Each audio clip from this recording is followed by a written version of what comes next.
Of course, the super high stakes and mini tournaments. Some places they have one super high roller, and that's all you get to play. Here we have multiple super high rollers. Of course, short deck is only pretty much exclusively run here, where there's a bunch of high stakes tournaments. That's unique, and it's a nice mixture of professionals and players that kind of play for fun, but like be much more aggressive. And it's a good crew, and the production quality is great. I think some players kind of want to make a name for himself.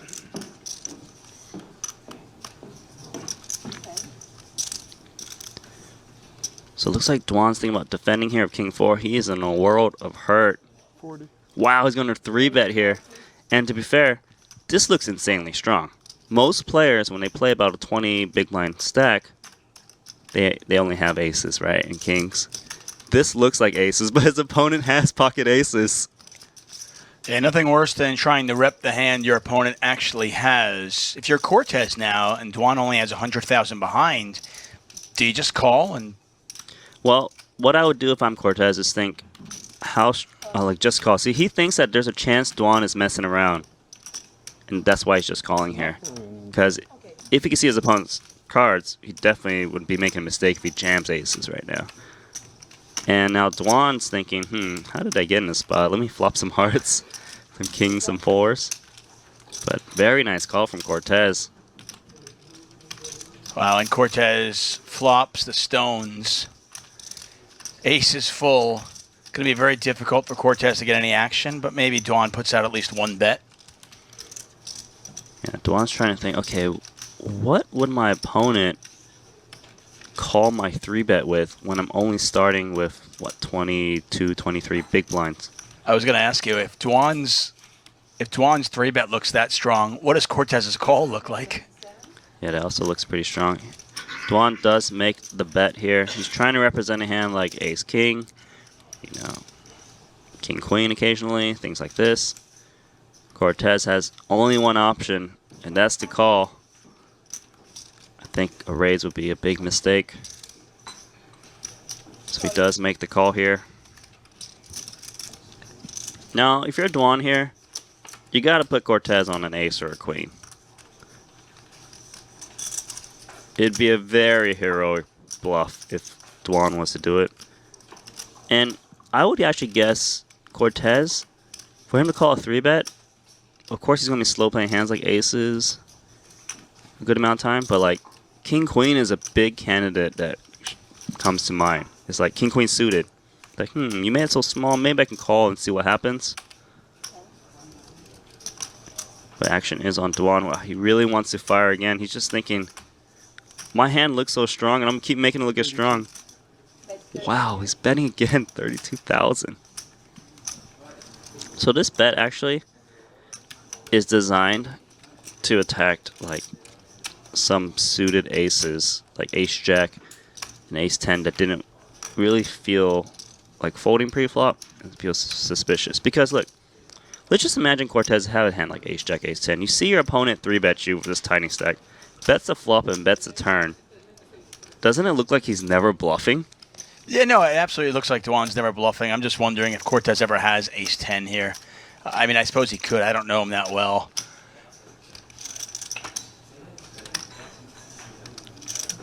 Will Dwan give up? I mean, I'm in your camp, though. It feels like it's really, really difficult to come up with a hand that Cortez has here that he's ever folding. So, yeah, I like that Dwan's finally given up. It's just like, okay, you had a plan to move your opponent off of, like, an ace, maybe, on the turn.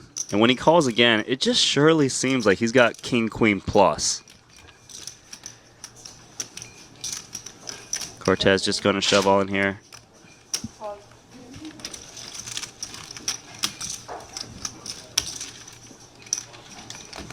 So Dwan is down to about 40,000 in chips.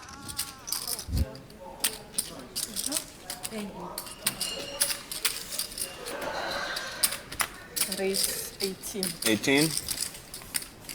Yes, protect the world. Let's do it. Let's do it. Taking a flop of Jack 9. He can't, because it's Jack 6, he doesn't want to. Dominates the Jack 6. But that is top boat for Webster. Absolutely smashed it.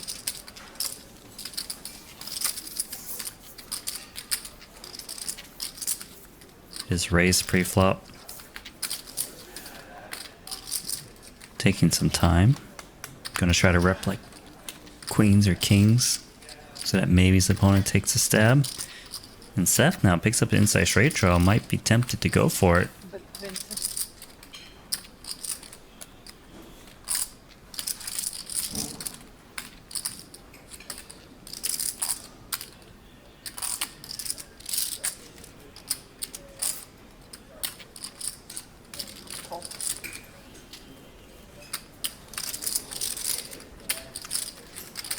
Does slow play.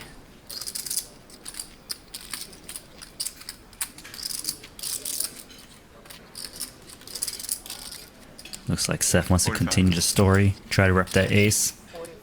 Thinks he can get queens or kings to fold.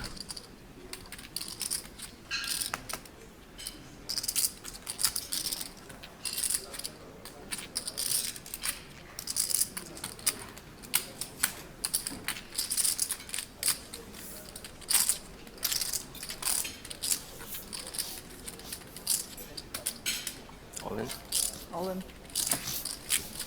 Oops. That's gross. Gotta give it to you. Aces. Nice hand. But many rebuys in your pocket. I think he's only allowed to use one of them, right? You can only rebuy once tomorrow, right? Nah. Or you can unlimit it? What's that? Oh, tomorrow. How many times can you rebuy tomorrow? Unlimited until level 7 finish. Close. Oh, I didn't realize. I thought it was only the one.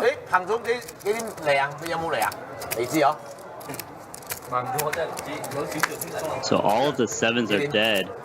Elton Tsang will not be able to hit a set. Tom Dwan trying to lay the trap of pocket queens, hoping someone will raise behind him. Six-way to the flop.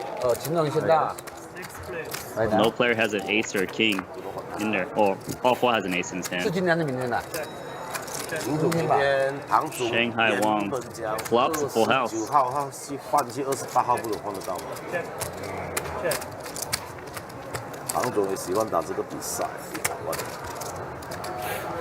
Turn card gets an ace. Shanghai first to act, going to bet here 30,000 pot size. Global has a flush draw and an inside straight draw. If he does make a flush, it would beat a full house in Triton Hold'em. So he does make the call here. Should get everyone else to fold.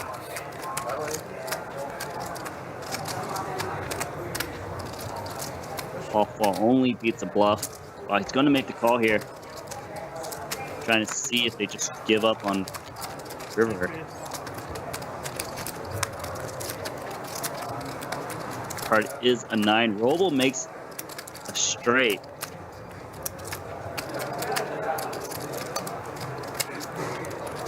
He's already seen Shanghai Wang bluff. Gonna bet 70 million here, 70,000 USD. Robo is trying to think, does he beat some bluffs here? He does know that there's Paul Flop behind him. Could actually make a hand like Queen Jack. He also has seen Shanghai Wang just bluff a Queen High. Against Queen High with like 9 high. Robo in the tough spot, lays it down correctly. Makes the straight and lays it down. Off ball with 2 pair, aces, 9s.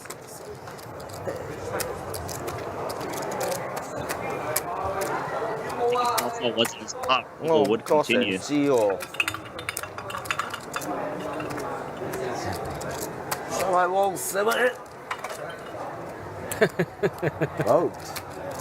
7-8 sorry 大哥拖住人物咧，呢個樣 Next to call.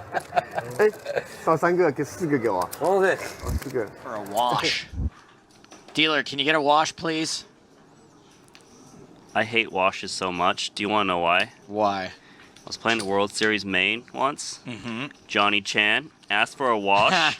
You know, the very next hand, I got kings versus aces against him, and I busted. Really? I was so tilted.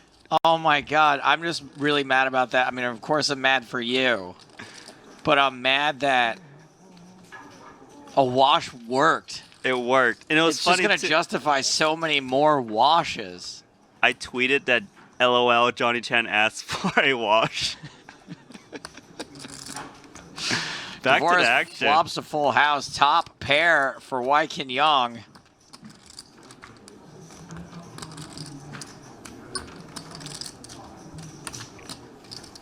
So Dvoress is going to bet. He's expected as a chip leader to take stabs, try to represent that 9.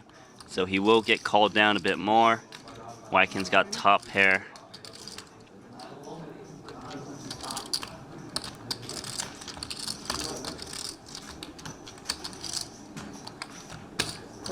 Top pair calls. These two guys have been battling a ton post-flop. Pretty bad card for Wai Kin. Which makes it a bad card for Dvoress as well. Correct. In the sense that it's harder for him to get paid off. Yep. But Dvoress should still be betting. He could get paid off by some straight draws like Queen Jack. You know, some Ace Jacks that happen to call it a flop. Definitely continue. He's just trying to decide, should he bet smaller to maybe get hero called by 10 occasionally, or go for big. And it's a pot-sized bet here, trying to make his hand look like a draw.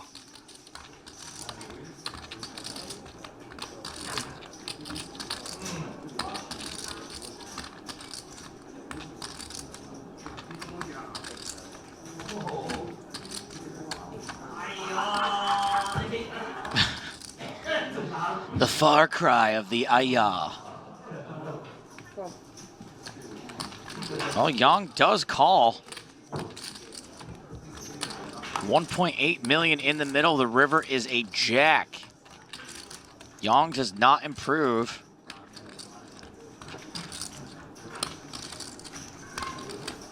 I guess he was calling specifically to try to hit a 10.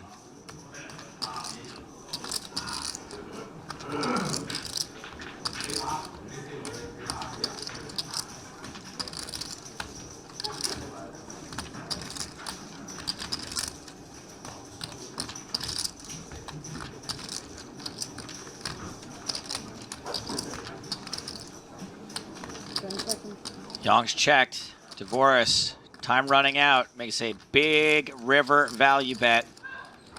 1.2 million into 1.8 million. There's not much Wai Kin can really do. He can't really call here because, say his opponents make a big play of like Queen Jack, well, he loses to that. Yeah, just gonna lay it down. Dvoress getting the best of Wai Kin Yong right now. Power position with deep stacks, super important. Still getting the best of everyone, it seems.